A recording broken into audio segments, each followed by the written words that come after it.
என்னடா நீயும் இப்படி கேக்குற? 2 பேருக்கும் கல்யாணத்தை பேசி முடிச்சிடலாம். நான் முடிவு பண்ணிட்டேன்.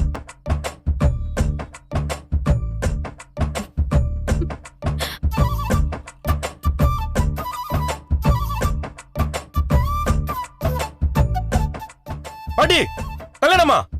எனக்கு இவளுக்குமா?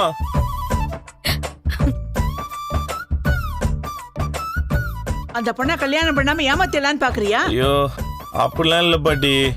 அது கல்யாணம் நாங்க உங்களுக்கு தாண்டா கல்யாணம் பண்ணி வைக்கணும்னு சொல்றேன். வீட்டுல ஒரு மூத்த பையன் இருக்கான். அந்த எண்ணம் கூட இல்ல உனக்கு? பாவம் மனோஜ், அவ தங்கமான பையன்.